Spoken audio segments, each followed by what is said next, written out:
दोस्तों नमस्कार, मैं प्रवीण कुमार प्रवीण क्लासेस में आपका स्वागत है। आइए पढ़ते हैं आज संख्या पद्धति पढ़ेंगे कल। आज संख्या पढ़ते हैं। पहले संख्या किसे कहते हैं?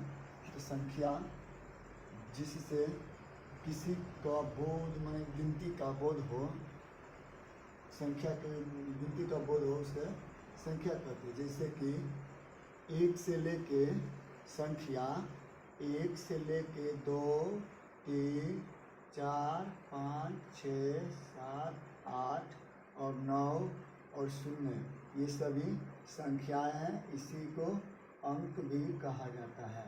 ये सब संख्याएं और इसी को अंक भी कहा जाता है। 10 संख्या भी है और 10 अंक इसी को कहा जाता है। 1 से 9 और 0 को लेके पूरे संख्या लिखी जाती है। तो संख्या किसे कहते हैं वो पढ़ लिए। अब पढ़िए संख्या कितने प्रकार होते हैं। तो 2 प्रकार होते हैं, एक तो वास्तविक संख्या और दूसरा अवास्तविक संख्या या काल्पनिक संख्या है, जो हमेशा ऋणात्मक रहता है और रूट के अंदर रहता है। यह अवास्तविक संख्या या काल्पनिक संख्या है। और वास्तविक संख्या के बारे में पढ़ेंगे।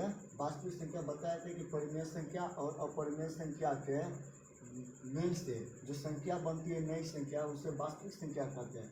जैसे √4, √11, √7 ये वास्तविक संख्या है। अब परिमेय संख्या वैसे संख्या जो रूट के अंदर में है, अर्थात p/q के रूप में भी लिखा जाता हो, उसे परिमेय संख्या कहते हैं। और अपरिमेय संख्या वैसे संख्या जो रूट के अंदर रहता हो और रूट से बाहर नहीं निकलता हो, जो अपरिमेय संख्या कहलाता है। और परिमेय संख्या रूट से बाहर निकल जाते हैं। जैसे 4 है तो 4 का निकालेंगे तो 4 का 2 का वर्ग होगा 4, और 9/16 है तो इसका 3/4 होगा। उसी तरह 2/3 जो p/q के रूप में लिखा जाता है, भिन्न के रूप में भी लिखा जाता है परिमेय संख्या। और परिमेय संख्या 2 प्रकार के होते हैं, एक पूर्णांक संख्या और दूसरा भिन्न संख्या। एक पूर्णांक संख्या और दूसरा भिन्न संख्या। तब पूर्णांक संख्या किसे कहते हैं? तो पूर्णांक संख्या को हमेशा पूर्णांक संख्या को ही संख्या रेखा पर दर्शाया जाता है।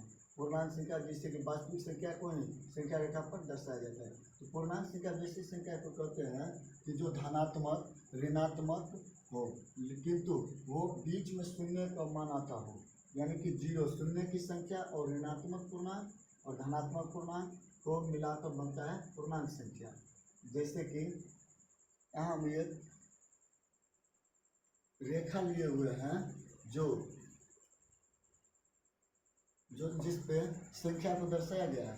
जैसे कि यहाँ हम देख सकते हैं कि यहाँ 0 एक शून्य पूर्णांक है, यहाँ पे 0 एक शून्य पूर्णांक है। जो 0 के राइट साइड में पॉजिटिव है, जो ये पॉजिटिव है। 0 के राइट साइड में पॉजिटिव रहता है और 0 के लेफ्ट साइड में निगेटिव रहता है, यानी दायां साइड में और बायां साइड में। दायां साइड में